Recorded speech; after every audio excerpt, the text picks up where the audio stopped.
अस्सलाम वालेकुम स्टूडेंट्स। आज के लेक्चर में हम स्टार्ट करेंगे पीडियाट्रिक हेल्थ नर्सिंग का next unit, common health problems in Pakistani children. तो सबसे पहले इसका हम कंटेंट देखें, इसमें हमने कौन कौन से टॉपिक्स कवर करने हैं। First one is about nutritional disturbances. ठीक है, इसमें फर्दर 5 टॉपिक्स हैं जो कि हमने कवर करने हैं। Protein, energy, malnutrition, feeding difficulties, failure to thrive, sudden infant death syndrome and teething problems. ठीक है, पहला हमारा पोर्शन ये वाला हमने कंप्लीट करना है। उसके बाद जो सेकंड पोर्शन है उसमें क्या है कि कौन कौन सी कॉम्प्लिकेशंस आ सकती हैं चिल्ड्रन के अंदर अगर उनको न्यूट्रिशनल प्रॉब्लम्स होंगी। ठीक है, अब इसमें बेसिक जो हमने कवर करने हैं 2 टॉपिक्स यहाँ पे मेंशन है। एक है पोस्ट पोलियो सिंड्रोम और सेकंड वन क्या है, क्रोनिक इन्फ्लामेटरी डीमाइलिनेटेड पोलिन्यूरोपैथी। ठीक है, तो ये 2 टॉपिक्स हमने कवर करने हैं।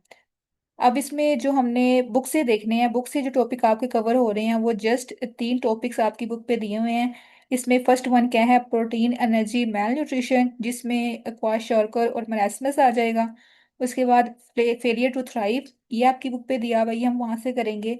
और थर्ड वन क्या है, सडन इन्फेंट डेथ सिंड्रोम। ठीक है, ये 3 टॉपिक्स आपकी बुक पे दिए हुए हैं। बाकी जो टॉपिक्स हैं दो ये वाले, एक फीडिंग डिफिकल्टीज और टीथिंग प्रॉब्लम्स। ठीक है, ये आपकी बुक पे नहीं दी हुई है तो मैं आपको स्लाइड से करवाऊंगी। और सेकंड वन जो है पोस्ट पोलियो सिंड्रोम, ये भी आपकी बुक पे नहीं है। और पोलिन्यूरोपैथी, ये हम सारा स्लाइड से कवर करेंगे। ठीक है, तो आज के लेक्चर में हम जो आपकी बुक पे टॉपिक्स दिए हुए हैं वो करते हैं कवर। स्टार्ट करते हैं इसका फर्स्ट वन, प्रोटीन, एनर्जी, मैल न्यूट्रिशन से। ठीक है, हम जो बुक पढ़ रहे थे इसकी वोंग्स की, पीर्स की, वहीं से इसका जो चैप्टर नंबर 10 है, हेल्थ प्रॉब्लम्स ऑफ इन्फेंट्स, ये हम स्टार्ट करते हैं। आज के लेक्चर में हम कवर करेंगे 2 टॉपिक्स इसके, प्रोटीन, एनर्जी, मैल न्यूट्रिशन और फेलियर टू थ्राइव। ठीक है, तो सबसे पहले हम डिफाइन करते हैं मैल न्यूट्रिशन बेसिकली क्या है। It is the major health problem in the world today, particularly in children younger than 5 years old. ठीक है, ये एक बेसिक हेल्थ प्रॉब्लम है बच्चों के अंदर, स्पेशली जो कि 5 years से यंगर होते हैं। अब इसमें जो बेसिक इसकी प्राइमरी कोर्स है वो, एक तो फूड की डेफिशिएंसी है। ठीक है, लैक ऑफ फूड तो है ही है, लेकिन इसके अलावा मल्टीपल और कॉजेज हैं, जैसे कि अब जो डेवलपिंग कंट्रीज हैं या अंडर डेवलप्ड कंट्रीज हैं उसमें जो डायरिया है वो भी एक मेजर फैक्टर है मेल न्यूट्रिशन का। ठीक है, जिसको हम गैस्ट्रोइंटराइटिस भी कहते हैं। तो ये इसकी आपने कॉजेज इन लिस्ट करनी है। जस्ट इसमें कौन कौन सी कॉजेज आ सकती हैं, सबसे पहले तो पुअर डाइट है। ठीक है, उसके बाद डायरिया यहाँ पे लिखा हुआ है। आगे देखिए तो कौन कौन से एडिशनल फैक्टर्स हैं जो कि कंट्रीब्यूट करते हैं in male nutrition. First one है बोटल फीडिंग। ठीक है, अब बोटल फीडिंग जो है अगर वो पुअर सैनिटरी कंडीशन में होगी, प्रॉपर हाइजीन मेंटेन नहीं हमने की होगी, तो तब भी जो है पेशेंट, सॉरी पर्सन जो है उसके उसके अंदर प्रॉपर जो मिनरल्स हैं, जो इलेक्ट्रोलाइट्स हैं वो नहीं जा रहे होंगे। ठीक है, तो उससे भी है मैल न्यूट्रिशन हो सकती है। उसके बाद inadequate knowledge of proper child के प्रैक्टिसेस। ठीक है, लाइक मदर जो है वो इलिटरेट है, जैसे अब यहाँ पे मेंशन किया हुआ है पेरेंटल इलिटरेसी। ठीक है, उसको प्रॉपर एजुकेशन नहीं है डाइट के बारे में। उसके बाद इकोनॉमिक एंड पॉलिटिकल फैक्टर्स आ जाते हैं, जैसे कि एक मदर है या फैमिली, उसका सोशो इकोनॉमिक स्टेटस पुअर है, वो डाइट प्रॉपर नहीं उसको प्रोवाइड कर पा रही बच्चे को। ठीक है, तो वो मेल नरिश्ड हो जाता है। उसके बाद क्या, क्लाइमेट कंडीशंस कुछ ऐसी हैं, कुछ इन्वायरमेंट वहाँ पे ऐसा क्रिएट हो जाता है। उसके बाद cultural and religious food preferences. ठीक है, कुछ कल्चर में आपको पता है कि वो मिथ्स होते हैं फूड के बारे में, कि ये बच्चे को नहीं देनी, ये नहीं अच्छी होती, ये देनी है। ठीक है, तो कुछ कल्चरल प्रैक्टिसेस भी आ जाती हैं जो कि बच्चे को मेल न्यूट्रिशन की तरफ लेके जाती हैं। उसके बाद लैक ऑफ एडिकेट फूड। ठीक है, ये इसकी मोस्ट कॉमन काज है कि प्रॉपर फूड ही नहीं मिल रही बच्चे को ड्यू टू पोवर्टी। ठीक है, या फूड इनसिक्योरिटी। तो ये हमारे पास कुछ एडिशनल फैक्टर्स हैं जो कि मेल न्यूट्रिशन कॉज करते हैं। अब आगे हम देखें तो जो मोस्ट कॉमन या मोस्ट एक्सट्रीम फॉर्म है मेल न्यूट्रिशन की, वो क्या है, प्रोटीन एनर्जी मेल न्यूट्रिशन। ठीक है, ये एक प्रॉपर टर्म यूज की जाती है इसके लिए। अब इसमें दो आ जाती हैं टर्म्स, एक क्वाशोरकर है और एक मरासमस है। ठीक है, अच्छा, अब जो WHO है उसने इसको एक स्पेसिफिक नाम दिया है प्रोटीन एनर्जी मेल न्यूट्रिशन को, स्वेयर एक्यूट मेल न्यूट्रिशन। ठीक है, SAM। ठीक है, ये आपने वर्ड याद रखना है कि इसमें कोई डिफरेंस नहीं है, जस्ट टर्म्स यूज की गई हैं प्रोटीन एनर्जी मेल न्यूट्रिशन के लिए, स्वेयर एक्यूट मेल न्यूट्रिशन। अब इसके आगे दो डिविजन्स हैं, बेसिक तो दो हैं लेकिन थर्ड भी यहाँ पे इंक्लूड की गई है। दो बेसिक कौन सी मैंने आपको बता दी, क्वाशोरकर है। ठीक है, जिसमें एडिमा होता है, उसके बाद क्या है, मरासमस, जो कि नॉन एडिमेटस है, इसमें एडिमा नहीं होता, इसमें जस्ट मसल वेस्टिंग होती है। दो बेसिक टाइप इसकी हैं। और थर्ड क्या है, मरासमिक क्वाशोरकर, मतलब इसमें मरासमर और क्वाशोरकर दोनों की सिम्टम्स अपेयर होते हैं, दोनों के फीचर्स अपेयर होते हैं, ठीक है। ये आपने इसकी क्लासिफिकेशन कर लेनी है। उसके बाद आगे हम देखें तो अभी जो स्वेयर मेल न्यूट्रिशन है, ये किन किन बच्चों में ज़्यादा होती है, ठीक है। ये इसके कौन कौन से ऐसे फैक्टर्स हैं जो कि कॉज करते हैं या कंट्रीब्यूट करते हैं, ये आपने जस्ट यहाँ से लिस्ट करने हैं। Severe acute malnutrition may also be seen in children with chronic health problems, जैसे कि बच्चे को सिस्टिक फाइब्रोसिस है, ये हम पढ़ेंगे डिजीज एक है। गैस्ट्रोइंटेस्टाइनल जो सिस्टम होगा ना, उसमें डिसऑर्डर्स आएंगे, उसमें एक सिस्टिक फाइब्रोसिस है जिसमें एक्सेसिव म्यूकस प्रोडक्शन होती है और मल्टीपल ऑर्गन्स इफेक्ट होते हैं। डिटेल में हम वहाँ पे पढ़ेंगे, ठीक है। उसके बाद क्या, रीनल डिजीज अगर उसको है, कैंसर वगैरह है, बोन मैरो ट्रांसप्लांट हुआ हुआ है उसका, HIV है, in bone error of metabolism उसका है, जो मेटाबॉलिज्म है वो प्रॉपर वर्क नहीं कर रहा, उसके एरर्स हैं।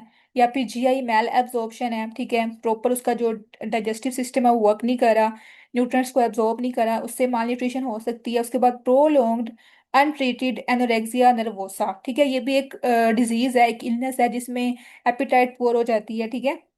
तो ये कुछ ऐसे फैक्टर्स हैं जो कि कंट्रीब्यूट करते हैं in severe acute mail nutrition, ठीक है। अच्छा, उसके बाद अब हम इसके जो दो डिविजन्स थी, क्वाशार्कर मरासमस, और थर्ड वन क्वाशार्कर क्वाशार्को मरासमस, ठीक है, उसमें हम जो है तीनों की डिटेल पढ़ते हैं और तीनों की साइन सिम्टम्स हम देखेंगे इसमें क्या क्या डिफरेंस है। सबसे पहले क्या है, क्वाशोरकर। अब जो क्वाशोरकर है, इसके आपने डेट याद, सॉरी, ये जो एज याद रखनी है कि किन बच्चों में ये ज्यादा होता है। It develops in the first child usually between 1 and 4 years of age, ठीक है। ये आपने इसका ड्यूरेशन याद रखना है। उसके बाद आगे हम देखिए इसकी डेफिनेशन क्या है। अ deficiency of protein with adequate supply of calories, मतलब कि इसमें जो चिल्ड्रन है या चाइल्ड है उसको जो कैलोरीज की सप्लाई है वो तो एडिकेट जा रही होती है, लेकिन इसमें प्रोटीन की डेफिशिएंसी होती है, उसका जो प्रोटीन इनटेक है वो कम होता है, ठीक है। जैसे कि अब यहाँ पे मेंशन है कि a diet consisting mainly of starch grains और tubers provides adequate calories in the form of carbohydrates but inadequate amount of high quality proteins, ठीक है। अब ये जो हमारे पास डाइट है स्टार्च की ग्रेन्स की, ये हमें कैलोरीज तो प्रोवाइड कर रही होती है एडिकेट, लेकिन इसमें प्रोटीन की जो क्वांटिटी है वो इनएडिकेट होती है। तो इससे जो बच्चा है वो क्वाशोरकर की तरफ जाता है, उसको प्रोटीन एनर्जी मैल्यूट्रिशन हो सकती है, ठीक है। आगे हम देखिए इसमें कौन कौन से फैक्टर्स हैं जो कि इसको करते हैं, कंट्रीब्यूट करते हैं। सबसे पहले है cultural factors, psychological factors, infective factors, जो कि बच्चे को रिस्क पे रख सकते हैं क्वाशोरकर के। अच्छा, उसके बाद क्या है कि नेक्स्ट वन न्यूट्रिएंट डिप्रीवेशन, मतलब कि प्रॉपर न्यूट्रिएंट्स नहीं मिल रहे उसको, ठीक है। या इन्फेक्शियस और इन्वायरमेंटल स्ट्रेसेस आ रहे हैं, उससे भी जो है उसकी प्रोटीन एनर्जी मैल न्यूट्रिशन हो सकती है। तो ये आपने जो रिस्क फैक्टर्स है ना, जो कॉजेज हैं, उसको जस्ट इन लिस्ट करना होता है, ठीक है, 5 से 6 आपने बता देनी है। आगे हम देखें तो इसका साइन सिम्टम्स, इसमें हम क्या क्या देखते हैं। इसकी जो मोस्ट कॉमन है सिम्टम क्वाशोरकर में, इसमें जो है वेस्टेड एक्सट्रीमिटीज होती हैं, थिन होती हैं, और इसमें एडिमा होता है, ठीक है। Prominent abdomen from the oedema, क्योंकि इसमें एसाइटिस डेवलप हो जाता है। जो हमारी पेरिटोनियल कैविटी है उसमें फ्लूइड जो है वो बिल्ड होना शुरू हो जाता है, तो इसमें जो एडिमा डेवलप होता है, ठीक है। उसके बाद क्या है, स्किन स्केली और ड्राई हो जाती है, डीपिगमेंटेशन होती है, ठीक है।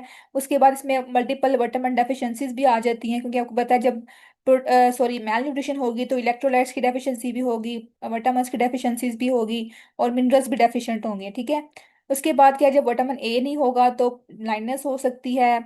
उसके बाद अगर देखें मिनरल्स की तरफ, तो इसमें जो मोस्ट कॉमन डेफिशिएंसीज आ जाती हैं आयरन, कैल्शियम और जिंक की, ठीक है। जब ये डेफिशिएंट होंगे तो इसकी फर्दर सिम्टम्स आएंगे। आपको पता है जो जिंक है वो स्किन में, हेयर में उसका कितना इंपॉर्टेंट रोल होता है। तो स्किन रैशेज अपेयर होंगे, ठीक है, due to lack of zinc. उसके बाद loss of hair, impaired immune response and susceptibility to infection, ठीक है। डाइजेस्टिव प्रॉब्लम्स आ सकती हैं, नाइट ब्लाइंडनेस हो सकती है, उसके बिहेवियर में चेंजेस आते हैं, डिफेक्टिव वूंड हीलिंग उसकी प्रॉपर नहीं होगी, ठीक है, और इम्पेयर्ड ग्रोथ होगी, ठीक है। तो ये सारे क्या है, इसमें सिम्टम्स अपेयर होते हैं जो बच्चा जिसमें क्वाशार्कर होता है। उसके बाद क्या है कि जो डायरिया है ना, वो भी मोस्ट कॉमन है इन बच्चों में होता है। क्यों होता है, क्योंकि आपको पता है इसमें जो इम्यूनिटी है वो लो हो जाती है, ठीक है। प्रॉपर उसको न्यूट्रिएंट्स नहीं मिल रहे, तो उसकी जो इम्यूनिटी का लेवल है वो लो हो जाता है, वो प्रॉपर रेजिस्ट नहीं कर पाता इन्फेक्शन को, ठीक है, उसकी रेजिस्टेंस कम हो जाती है, तो उसमें जो डायरिया है ना वो मोस्ट कॉमन है, ठीक है। जब डायरिया होगा तो उसके जो इलेक्ट्रोलाइट्स हैं वो सारे इम्बैलेंस हो जाएंगे। ठीक है, उसके बाद क्या है, इसमें इम्यून रिस्पॉन्स आपको पता है कि वो उसका जो लेवल होता है इम्यूनिटी का वो भी लो हो जाता है, इसमें इन्फेक्शन के चांसेस ज्यादा होते हैं। ठीक है, उसके बाद क्या है, जीआर डिस्टर्बेंसेस भी आ जाती हैं इसमें, जो इसका गैस्ट्रोइंटेस्टाइनल ट्रैक्ट है वो भी डिस्टर्ब हो जाता है, इसमें लिवर इफेक्ट होता है, पेंक्रियास इफेक्ट होते हैं, और मोस्ट कॉमन जो है वो अनीमिया इसमें आ जाता है। ठीक है, जब बच्चा एक मैल नरिश्ड होता है। तो ये हमारे पास थी क्वाश की साइन सिम्टम्स। आगे हम देखें तो सेकंड इसकी कैटेगरी थी मरासमस की। ठीक है, अब जो मरासमस है इसमें क्या होता है, इसमें दोनों की डेफिशिएंसी होती है, कैलोरीज की भी और प्रोटीन्स की भी। ठीक है, उसके बाद अब इसमें क्या है कि मरासमस में भी सी, अच्छा इसमें जो हमने उसकी एज पढ़ी थी वो और थी, इसकी जो एज है वो और है। ठीक है, ये आपने याद रखनी है। अब ये मोस्टली किस में होता है, अंडर डेवलप्ड कंट्रीज में होता है मरासमस। ठीक है, अब इसमें क्या है कि फिजिकल भी इसमें चेंजेस आते हैं बॉडी के अंदर, और इमोशनल चेंजेस भी आते हैं। It is a syndrome of physical and emotional deprivation. ठीक है, जब हमारे पास फूड सप्लाईज इनएडिकेट होंगी तो मरासमस की सिम्टम्स अपेयर होना स्टार्ट हो जाएंगी। ठीक है, उसके बाद क्या, it may be seen in infants as young as 3 months old. ठीक है, ये आपने इसका जो है ना एज ग्रुप याद कर लेना है। आगे हम देखें तो क्या है, थर्ड कैटेगरी थी मरासमिक क्वाशारकोर। अब इसमें दोनों की सिम्टम्स अपेयर होती हैं, क्वाशारकर की भी और मरासमस की भी। ठीक है, मतलब कि इसमें अडीमा भी होगा बॉडी पे, और वेस्टिंग भी होगी, मसल वेस्टिंग होगी, ग्रोथ ग्रोथ जो है इसकी वो स्टंट हो जाएगी, इनहिबिट हो जाएगी। ठीक है, due to lack of nutrients. ठीक है, जो भी इसके विटामिन हैं, जो भी मिनरल्स वगैरह हैं, वो सारे लैक जब होंगे तो उसकी ग्रोथ स्टंट हो जाएगी, मसल वेस्टिंग होगी, अडीमा होगा, उसकी इम्यूनिटी लो हो जाएगी, वो रिस्क पे होगा इन्फेक्शन के। ठीक है, इसके अलावा बॉडी में फर्दर बाकी जो ऑर्गन्स है वो भी इफेक्ट होंगी। तो ये तीन कैटेगरीज हमने पढ़ ली हैं। आगे जो मरासमस है इसके अब साइन सिम्टम्स बताए हुए हैं। इसमें जो बेसिक इसका सिम्टम है वो है मसल वेस्टिंग। ठीक है, ग्रेजुअली जो मसल है वो वेस्ट होना शुरू हो जाएंगे, एट्रोफी हो जाएगी बॉडी टिश्यूज की। ठीक है, उसके बाद इसमें स्किन है, उसमें क्या थी, ड्राई स्किन होती है, स्केली स्किन होती है। इसमें जो है वो स्किन रिंकल्ड हो जाती है, रिंकल्ड एंड लूज स्किन। ठीक है, और इसका जो मोस्ट कॉमन डिफरेंस है इन दोनों में कि इसमें अडीमा नहीं होता। ठीक है, नो डर्माटोसिस, मतलब कि स्किन जो है वो ज्यादा इसमें इफेक्ट नहीं होती, नो पिगमेंटेशन ऑफ हेयर और स्किन। ठीक है, उसके अलावा इसमें जो हमारे पास है ना हेड का साइज वो स्मॉलर रहता है, स्मॉलर हेड साइज है। जो पेशेंट है, चिल्ड्रन है, वो एपथेटिक होता है, मतलब कि उसमें इतनी एनर्जी नहीं होती, विदड्रॉन, लेजीनेस फील करेगा, लेथार्जिक होगा, और उसको कंकरेंट इन्फेक्शन जो है उसके चांसेस ज्यादा होते हैं। ठीक है, due to lack of immunity. तो ये इसकी सिम्टम्स हैं, यहाँ पर डिफरेंस याद करना है, जैसे मैंने अब यहाँ पे इन लिस्ट की हुई है ना, इस तरह से आपने भी इसको तकरीबन 7 से 8 बन जाएंगी, इसको इन लिस्ट करना होता है। और पेपर में काफी दफा ये क्वेश्चन आया हुआ है, डिफरेंस बिटवीन क्वाशार्कर एंड मरासमस। तो आपने इसको टेबल की फॉर्म में लिखना होता है, सबसे पहले आपने इसको डिफाइन करना है, उसके बाद आपने बताना है कि ये किस एज ग्रुप में जो है वो क्वाशार्कर ज्यादा कॉमन है और किस में मरासमस ज्यादा कॉमन है। ठीक है, और थर्ड पे आपने इसकी जो सिम्टम्स है उसको इनलिस्ट करना है, फिर आपने इसकी मैनेजमेंट बता देनी है, नर्सिंग केयर। ठीक है, थेरेप्यूटिक मैनेजमेंट। तो ये आपने 5 से 6 डिफरेंस लिखने होते हैं टेबल्स की फॉर्म में। ठीक है, आगे हम देखें तो अभी हमारे पास जो है सीवियर एक्यूट मैल न्यूट्रिशन, इसका इकट्ठा बताया हुआ है, ट्रीटमेंट क्या है, इसकी मैनेजमेंट क्या है। तो इसकी जो मैनेजमेंट में हमने क्या करना है, डाइट को इम्प्रूव करना है, डाइट प्रोवाइड करनी है जिसमें सारे न्यूट्रिएंट्स हों, प्रोटीन्स भी, कार्बोहाइड्रेट्स, विटामिन्स एंड मिनरल्स। ठीक है, उसके बाद क्या है कि अब आपको पता है इसमें बेसिकली जो इसकी मेजर कॉज क्या थी, डायरिया थी। जो सबसे पहले तो लैक ऑफ डाइट है ना, प्रॉपर डाइट नहीं मिल रही, उसके बाद जो गैस्ट्रोइंटाइटिस है उसकी वजह से मेल न्यूट्रिशन हो रही है। तो हमने डायरिया को जो है उसको इम्प्रूव करना है, इसकी अब मैनेजमेंट हमने करनी है डायरिया की। तो तीन मेजर गोल्स हमने देखने हैं। सबसे पहले क्या है कि हमने उसको ओआरएस मतलब कि ओरल रिहाइड्रेशन सोल्यूशन से रिहाइड्रेट करना है, ताकि उसके जो भी इलेक्ट्रोलाइट्स वगैरह लॉस हुए हैं उसको हम रिप्लेस कर सकें। उसके बाद क्या है कि हमने उसको एंटीबायोटिक्स एडमिनिस्टर करनी है। ठीक है, ताकि इसकी जो इम्यूनिटी लो हुई हुई है, जो इसके इन्फेक्शंस हो हैं वो उसको वो कवर कर सके। ठीक है, एंटीबायोटिक्स। उसके बाद क्या है, provision of adequate nutrition bye either breast feeding और अ प्रॉपर वीनिंग डाइट। ठीक है, तो हमने इन तीनों गोल्स को अचीव करना होता है इसकी मैनेजमेंट के अंदर। अब इसके अलावा क्या है कि इसकी जो मैनेजमेंट है, इसकी 3 फेजेस हमारे पास हैं जो इसका ट्रीटमेंट हम करते हैं। फर्स्ट फेज क्या है, एक्यूट और इनिशियल फेज। ठीक है, ये फर्स्ट फेज होती है, इसका भी हमें टाइम याद करना है, ये कब से कब तक होती है।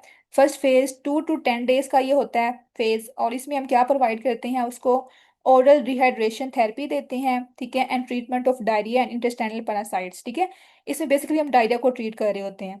बाकी इसमें हमने क्या करना होता है, इसी फेज में प्रिवेंशन ऑफ हाइपोग्लाइसीमिया, हाइपोथर्मिया और डाइटरी मैनेजमेंट करनी होती है। ठीक है, अच्छा इसके बाद सेकंड फेज है, सेकंड फेज जो है उसको हम कहते हैं रिकवरी और रिहैबिलिटेशन फेज। अब ये क्या है, नेक्स्ट 2 to 6 वीक्स तक ये होती है, और इसमें हमारा फोकस क्या है कि हमने डाइट को इम्प्रूव करना है, डाइटरी इंटेक ज्यादा करना है और वेट गेन करना है। ठीक है। थर्ड फेज हमारे पास है follow up phase. Follow up phase में क्या है कि पेशेंट जो है वो डिस्चार्ज की तरफ जा रहा होता है, हमने उसको आउट पेशेंट सेटिंग में या उसके घर में जो भी उसको होम केयर देनी है उसके बारे में गाइड करना है। ठीक है, ताकि फर्दर जो है वो डायरिया उसको हम रिलैप्स होने से बचा सकें। ठीक है, और हमने वेट गेन को प्रमोट करना है, उसको हमें डाइट के बारे में एजुकेट करना है। ठीक है, उसके बाद हमने उसकी प्रॉपर असेसमेंट इवेलुएट करनी है, जो भी उसकी कॉग्निटिव मोटर डेवलपमेंट हो रही है उस एज में उसको हमने साथ साथ इवेलुएट करना है। ठीक है, तो ये हमारे पास तीन फेजेस हैं। एक्यूट फेज, उसके बाद है हमारे पास रिकवरी, और थर्ड पे है फॉलो अप फेज। इसी इन तीनों फेजेस के अकॉर्डिंग हमने इसको ट्रीट करना होता है। ठीक है, उसके बाद अब यहाँ पे एक टर्म यूज हुई है, रीफीडिंग सिंड्रोम। ये जस्ट आपने रीड करनी है, आपको पता होना चाहिए कि रीफीडिंग सिंड्रोम क्या होता है। बेसिकली ये तब होता है जब एक पर्सन जो है वो उसकी पहले बिल्कुल डाइट अच्छी नहीं थी। ठीक है, वो बिल्कुल मैल नरिश था, लेकिन हम यकदम से हमने उसकी कैलोरीज को इंक्रीज किया ना, टू रैपिडली। जब इसका कैलोरी इंटेक इंक्रीज करते हैं तो उससे भी उसकी बॉडी जो है वो टॉलरेट नहीं कर पाती हाई प्रोटीन को, हाई एनर्जी डाइट को। तो वो जो है ना इसमें इसको इश्यूज आ जाते हैं। ठीक है, तो हमने उसको स्लोली स्लोली जो है ना वो इसकी इंटेक को इम्प्रूव करना है, ताकि उसके ऊपर बर्डन ना हो उसकी बॉडी के ऊपर, उसको टॉलरेट कर सके वो। ठीक है, तो इसको हम कहते हैं रीफीडिंग सिंड्रोम। जब हम जो है वो रैपिड रैपिड फॉर्म में इसका कैलोरी इंटेक ज्यादा करते हैं तब जो है वो रीफीडिंग सिंड्रोम हो सकता है। और ये इतना सीवियर भी होता है कि इसमें पेशेंट जो है उसकी डेथ भी हो सकती है। ठीक है।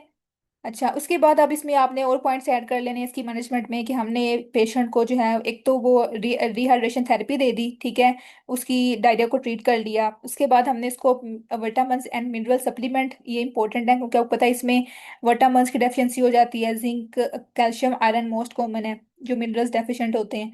तो हमने वो उसको प्रोवाइड करने हैं, वो सप्लीमेंटेशन देनी है। उसके बाद अगर बच्चा जो है वो छोटा है तो उसमें हमने ब्रेस्ट फीडिंग को प्रमोट करना है। ठीक है, उसके बाद क्या है, ब्रेस्ट फीडिंग आपको पता है जो WHO है वो कहती है कि फर्स्ट 6 मंथ में जो है वो हमने देनी ही देनी है ब्रेस्ट फीडिंग। हमने कोई और फूड नहीं देनी है उसको। ठीक है, बच्चे को। तो ये सारा हमने उसको एजुकेट करना है, फीड के बारे में, डाइट के बारे में, सप्लीमेंटेशन के बारे में। ये हमारी थी थेराप्यूटिक मैनेजमेंट। उसके बाद नर्सिंग केयर मैनेजमेंट देखें तो इसमें अब क्या क्या आ जाता है, हमने जो भी इसकी सिम्टम्स थी ना उसी के अकॉर्डिंग उसको ट्रीट करना है। सबसे पहले अब देखें तो इसमें बेसिक जो कोर्स थी वो पेरेंटल इलिटरेसी थी। मतलब कि हमने पेशेंट की जो मदर है उसको एजुकेशन नहीं है, उसको पता ही नहीं है कि कौन कौन सी न्यूट्रिएंट्स चाहिए बच्चे को, किस एज में चाहिए, और उसकी क्यों क्या इंपॉर्टेंस है। ठीक है, तो हमने उसकी पेरेंट्स को एजुकेट करना है। ठीक है, कि ये जो पीरियड होता है इन्फेंसी का वो बहुत क्रिटिकल पीरियड होता है, तो हमने उसको किस तरह से उसकी डाइट को इम्प्रूव करना है इस कंडीशन में, इस एज में। ठीक है, तो हमने क्या करना है, उसकी न्यूट्रिशनल हेल्थ के ऊपर फोकस करना है, ब्रेस्ट फीडिंग के बारे में उसको एजुकेट करना है फर्स्ट 6 मंथ्स। ठीक है, उसके बाद उसकी प्रॉपर हमने हाइड्रेशन के बारे में उसको गाइड करना है कि उसने कैसे ओरल डिहाइड्रेशन थेरेपी देनी है उसको, उसको इन्फेक्शन से कैसे प्रिवेंट करना है। ठीक है, तो ये सारी हमने पेशेंट की जो फैमिली है उसको एजुकेशन देनी है। ठीक है, ताकि हम उसको इलनेस से प्रिवेंट कर सकें, उसकी जो न्यूट्रिशन है उसको प्रमोट कर सकें, उसकी वेलबींग को प्रमोट कर सकें। ठीक है, तो ये हमारे पास थी इसकी नर्सिंग मैनेजमेंट के कुछ पॉइंट्स। आगे हम देखें तो अब इसमें आ जाती है स्किन केयर आ जाती है, क्योंकि आपको पता है इसमें जो due to deficiency of zinc, iron and calcium, तो हमारे जो डिफरेंट बॉडी ऑर्गन्स हैं जैसे हेयर है, स्किन है, ये सारे इसका जो स्ट्रक्चर है वो डैमेज होता है, तो हमने स्किन केयर के बारे में उसको प्रमोट करना है। ठीक है, एजुकेट करना है।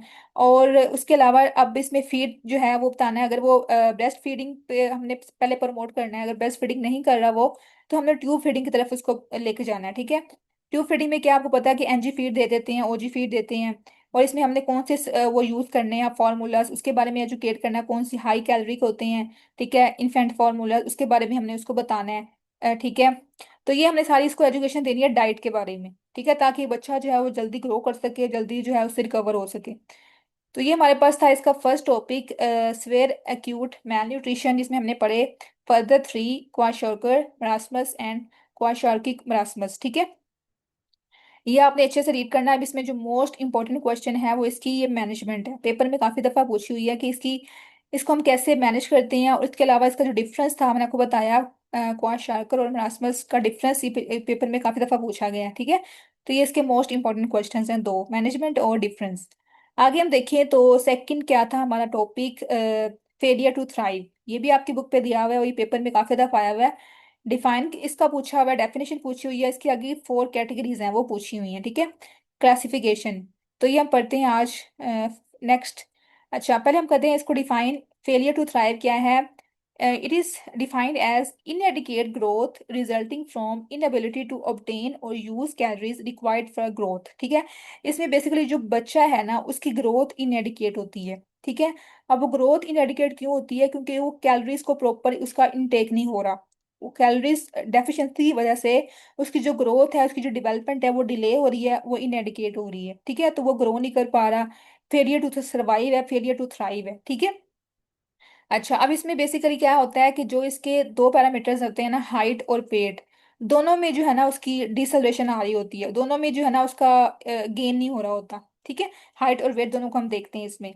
अच्छा, उसके बाद अब इसमें बेसिकली जो है ना इसका पैरामीटर्स, वो तीन पैरामीटर्स इसके होते हैं, इसकी बेस पे इसको हम डायग्नोज करते हैं। तीन पैरामीटर्स कौन से हैं? सबसे पहले है drop more than 2% from the base line. अच्छा, अब आपने शायद देखी हो बोर्ड्स के अंदर ना ग्रोथ चार्ट्स होते हैं।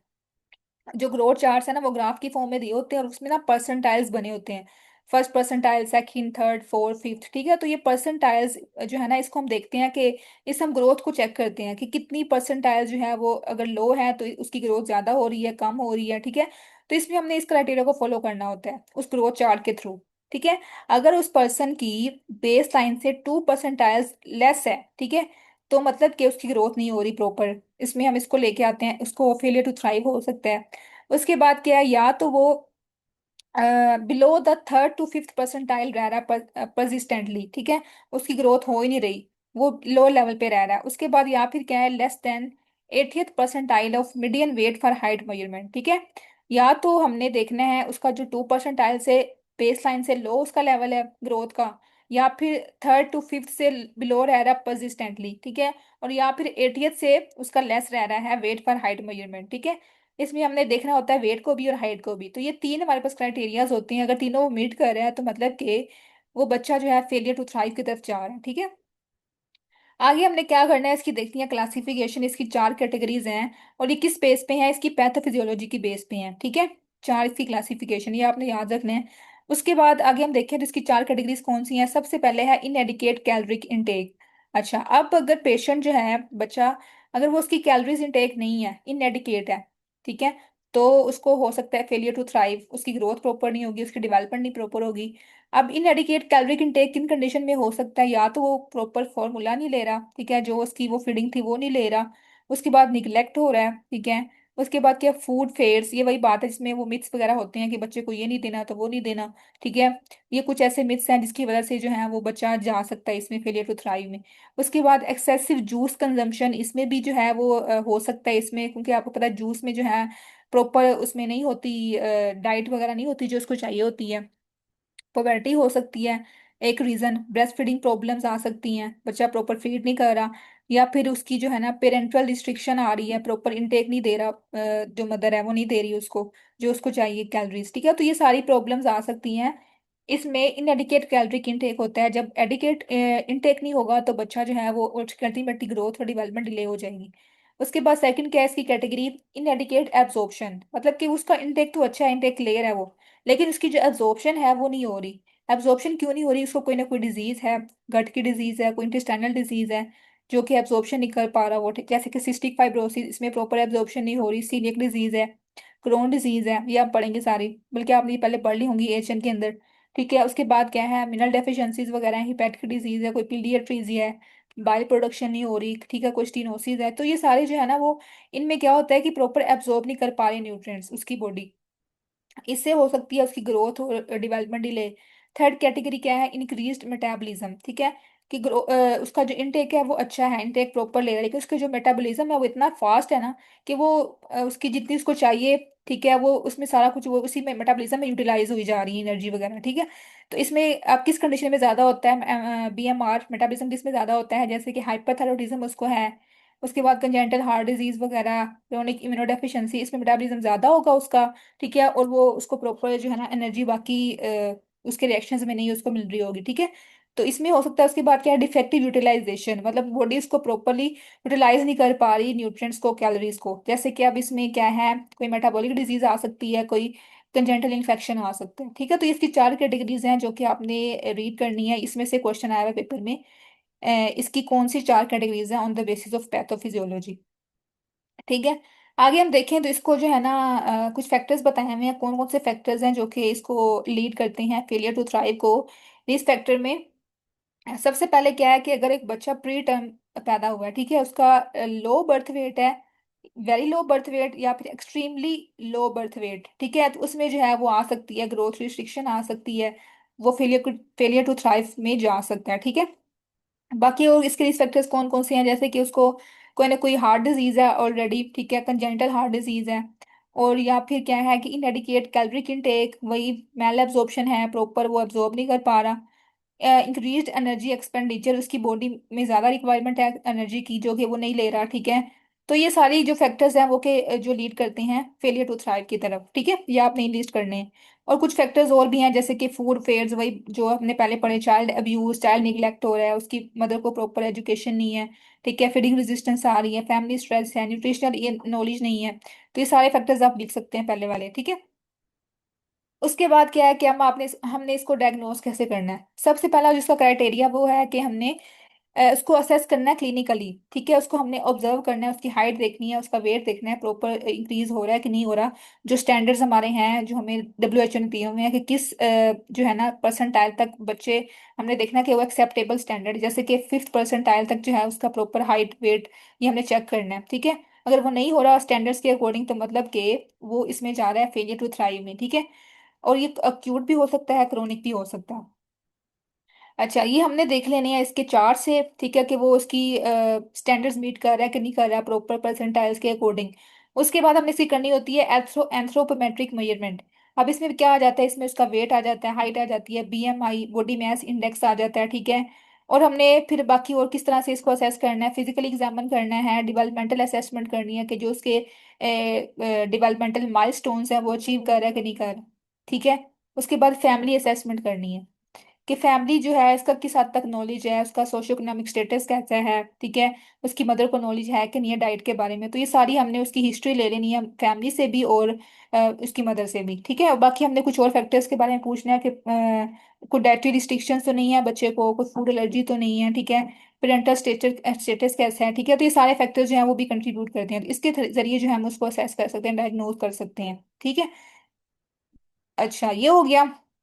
बाकी ये वही लिखा हुआ है, हमने ग्रोथ पैटर्न्स देखने हैं, बच्चे के बिहेवियर चेक करने हैं, मील टाइम क्या है, उसकी लाइक डिसलाइक क्या है, उसकी फूड हैबिट्स क्या हैं, इन सबको हमने असेस करना है। आगे हम देखें तो इसकी मैनेजमेंट की तरफ। सबसे पहले हमने क्या करना है कि जो उसका था ना ग्रोथ फेलियर हो रहा है, ग्रोथ स्टंट हुई हुई है, तो हमने उस ग्रोथ को मीटअप करना है, उस ग्रोथ की तरफ जाना है, हमने कैचअप ग्रोथ करवानी है, ठीक है। तो हमने सफिशिएंट कैलोरीज जो है वो प्रोवाइड करनी है बच्चे को। वही बात है, इसमें हमने डाइट को इम्प्रूव करना है, ठीक है, न्यूट्रिएंट्स देने हैं उसको, ताकि हम जैसे कि मल्टीविटामिन्स वगैरह, सप्लीमेंट्स वगैरह हमने इंक्रीज करने हैं, ताकि हम उसकी जो ग्रोथ स्टंट हुई हुई है उसको हम इम्प्रूव कर सकें, ठीक है। ये हमारा गोल होता है। उसके बाद क्या है कि हमने और क्या डाइटिशियन जो होते हैं, न्यूट्रिशनिस्ट, उससे कंसल्ट करना है, ताकि हम जो है ना उससे प्रॉपर डाइट प्लान बनवा सके बच्चे के लिए, और उसको फॉलो करने के बाद हम उसकी असेस करें कि इसमें कुछ इंप्रूवमेंट आई है कि नहीं आई, ठीक है। तो ये हमारे पास एक मल्टी जो है ना डिसिप्लिनरी अप्रोच होती है, जिसमें हम जो फिजिशियन भी इन्वॉल्व होते हैं, जो कि बनाते हैं अपने मेडिकल डायग्नोज बनाते हैं, नर्सिस नर्सिंग के प्लान बनाती हैं, डाइटिशियन जो है वो डाइट प्लान बनाते हैं, ठीक है। तो ये सारे मिल के जो एक टीम होती है वो वर्क करती है इस बच्चे के ऊपर, ताकि उसको ग्रोथ को हम आगे फर्दर उसको फर्दर जो है ना प्रमोट कर सके, ठीक है। इसके बाद फैमिली थेरेपी इसमें हेल्पफुल होती है, फैमिलीज के जो मेंबर्स हैं उसको हमने एजुकेट करना होता है, ठीक है। उसके बाद बिहेवियर मॉडिफिकेशन आ जाती है, इसमें क्या है कि हमने उसकी प्रॉपर मील टाइम रिचुअल्स बनाने हैं, ठीक है, कि उसने किस टाइम पे क्या क्या खाना है, ठीक है, तो हमने उसके बिहेवियर में चेंज लेके आना है, उसके बारे में उसको एजुकेशन देनी है, ठीक है। तो ये एक मल्टी डिसिप्लिनरी अप्रोच होती है, फैमिली भी इन्वॉल्व होती है, डॉक्टर्स भी, नर्सिस भी और डाइटिशियन भी, ठीक है। उसके बाद देखें तो इसकी साइंस सिम्टम्स में क्या आ जाता है फेलियर टू थ्राइव में। सबसे पहले तो उसकी ग्रोथ जो है वो फेलियर की तरफ जा रही होती है, ग्रोथ नहीं प्रॉपर हो रही होती, डेवलपमेंट डिले होती है, ठीक है। अंडर न्यूट्रिशन, एपैथी मतलब लैक ऑफ एनर्जी है, विदड्रॉ कर रहा है हर चीज से, विदड्रॉन बिहेवियर शो कर रहा है, फिटिंग फीडिंग या ईटिंग डिसऑर्डर है, मतलब कि वोमिट कर रहा है, ठीक है, या फिर रेजिस्ट कर रहा है, कोई चीज नहीं खा रहा है, एनोरेक्सिया उसको है। नो फेयर ऑफ स्ट्रेंजर्स, ठीक है, इसमें कोई इसको स्ट्रेंजर की एंग्जाइटी नहीं होती। यूजुअल ये होता है ना कि कोई बच्चा किसी स्ट्रेंजर को देखता है तो उसको एक एंग्जाइटी सी होती है, इसमें नो फेयर ऑफ स्ट्रेंजर्स। उसके बाद आई कांटेक्ट वो अवॉइड करेगा, वाइड आइड गेज होगा उसको, उसका जो फेशियल फीचर्स है वो भी थोड़े से अजीब से होंगे, ठीक है। उसके बाद क्या, मिनिमल स्माइलिंग। सॉरी। तो ये हमारे पास थे इसके साइंस सिम्टम्स, और ये भी पेपर में आए हुए हैं यूएचएस में, इसके आप निमोनिक लिख सकते हैं ऊपर, ताकि आप इसको इजीली याद कर सकें। आगे इसकी मैनेजमेंट में क्या आ जाता है, सबसे पहले क्या है कि हमने इसकी रेगुलर असेसमेंट करनी है, ठीक है। इसका हेड सर्कमफ्रेंस चेक करना है, उसकी वेट चेक करना है, हाइट चेक करनी है, प्रॉपर रेगुलर बेसिस पे, ठीक है, ताकि हम असेस कर सकें कि जो हम उसकी हम उसने हमने उसका केयर प्लान बनाया है, वो उसकी कोई इंप्रूवमेंट आ भी रही है कि नहीं आ रही, ठीक है। तो हमने इसकी सबसे पहले क्या करनी है, एक्यूरेट असेसमेंट करनी है। उसके बाद क्या, चाइल्ड का जो फीडिंग बिहेवियर है उसको देखना है वो कैसा है, ठीक है। और फिर हमने फीडिंग को प्रमोट करना है, जो उसकी जो भी फीडिंग होगी उसकी मदर मदर को हमने एजुकेट कर देना है फीडिंग के बारे में, ठीक है।